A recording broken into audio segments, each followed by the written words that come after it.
Hasil perjalanan Biden ke Asia menurut Martin Jack. Nama saya Ricky Suwarno, berdiri di atas pundak dua superpower, Amerika Serikat China, melihat masa depan Indonesia. Kunjungan Biden ke Asia merupakan yang pertama kalinya sejak dirinya diumumkan menjadi Presiden Amerika Serikat pada tahun 2021. Seperti biasanya, bagaimana menahan pembangunan China yang sangat pesat selalu menjadi fokus utama para pemimpin Amerika Serikat. Dibanding semua masalah domestiknya seperti krisis susu formula yang diakibatkan oleh penghentian pasokan dari Abbott Laboratories yang tersandung masalah kontaminasi ataupun kasus penembakan massal di sekolah negara bagian Texas, Amerika Serikat yang telah memakan korban 19 orang anak kecil. Belum lama ini, Martin Jack, seorang jurnalis dan penulis asal Inggris, mengemukakan dalam Twitternya bahwa perjalanan Biden ke Asia ditakdirkan gagal total. Dari tanggal 20 hingga 24 Mei, Presiden Biden mengunjungi Presiden baru Korea Selatan Yoon Suk Yeol dan Perdana Menteri Jepang Fumio Kishida dan berpartisipasi dalam KTT Quad di Tokyo, dihadiri oleh Amerika Serikat, Jepang, Australia, dan India. Selama perjalanan ke Asia, Biden dengan penuh semangat menggembar-gemburkan kerangka ekonomi Indo-Pasifik atau IPEF. Tujuan Presiden Biden ke Asia untuk menggalang dukungan dari sekutunya melawan inisiatif Belt and Road China.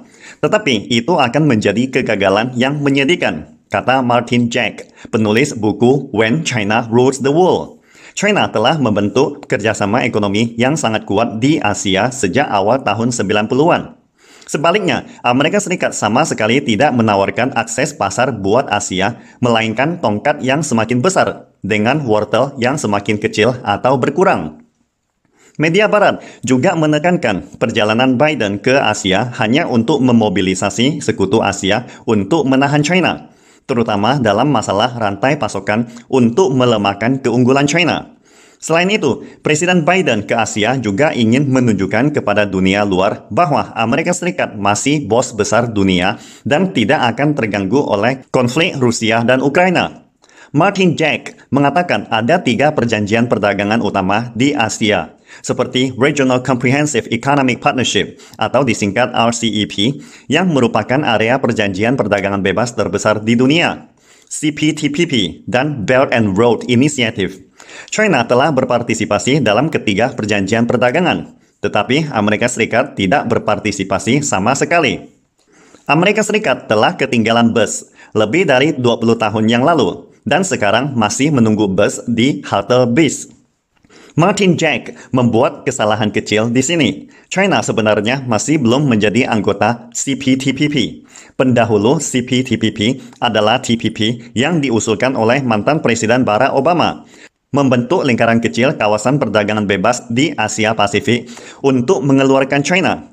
Tetapi setelah Trump terpilih sebagai Presiden Amerika Serikat pada tahun 2016, Trump mengumumkan untuk keluar grup pada tahun 2017. Kemudian TPP berganti nama menjadi CPTPP. Sebaliknya, China telah menyatakan secara terbuka untuk bergabung dengan CPTPP.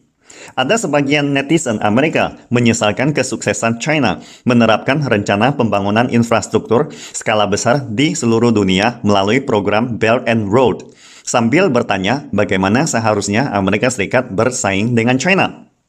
Amerika Serikat sendiri memiliki sistem transportasi umum yang sangat terbelakang, jadi jangan membandingkan dengan jaringan kereta cepat China yang super modern.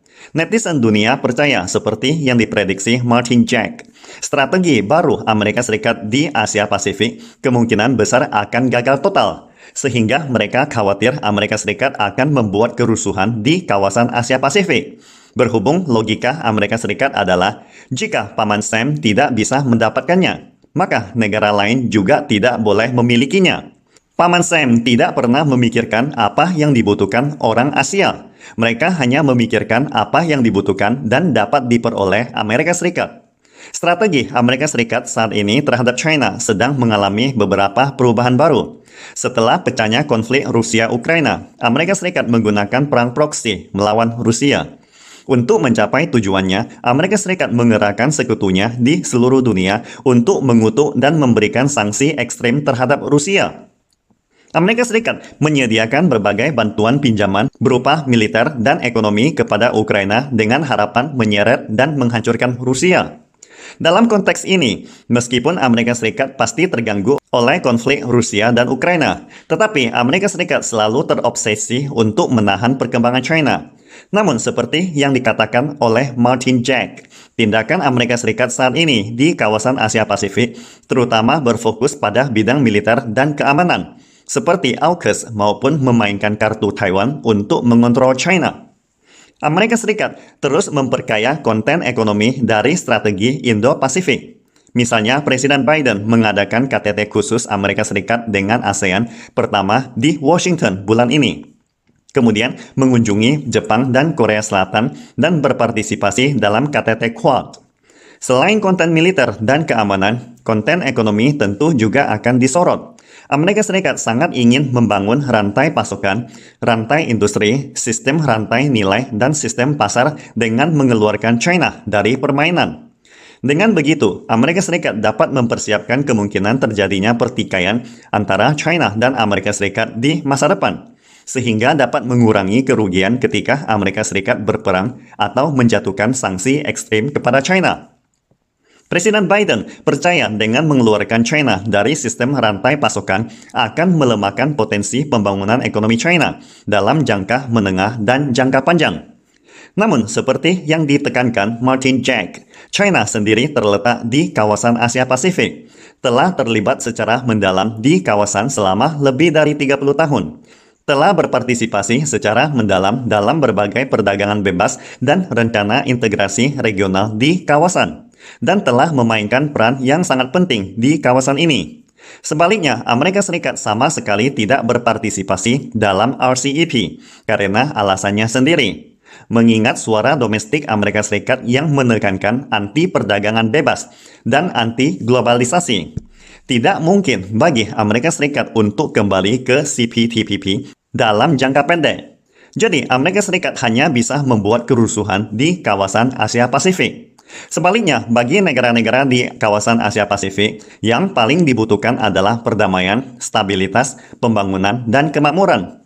Jika Paman Sam bersedia berpartisipasi dalam berbagai rencana perdagangan bebas dan integrasi regional di kawasan Asia Pasifik, itu bakalan suatu hal yang sangat baik, karena tidak hanya menguntungkan Amerika Serikat, tetapi juga negara-negara di kawasan Asia Pasifik.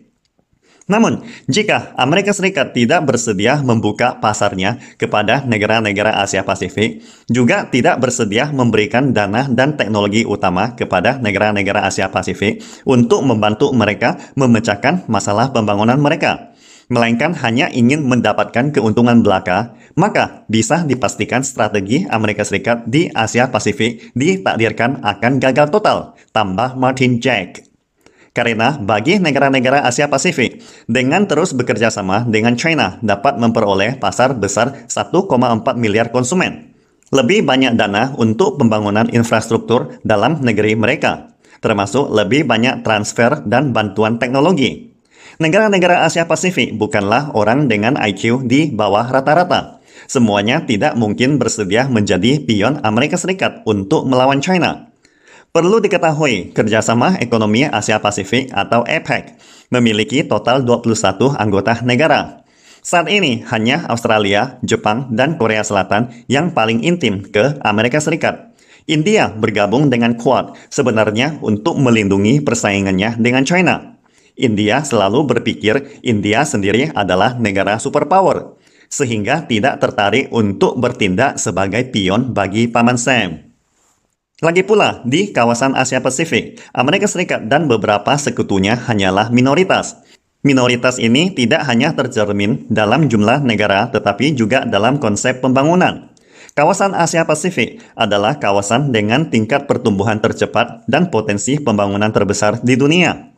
Yang didambakan oleh semua negara di kawasan ini adalah pembangunan dan kemakmuran. Mereka tidak menginginkan provokasi Paman Sam untuk terlibat dalam konfrontasi perang dingin baru antara superpower Amerika Serikat China. Pastikan Anda subscribe dan follow akun ini supaya senantiasa mendapatkan info terbaru tentang teknologi terkini AI berkaitan. Salam Indonesia Maju!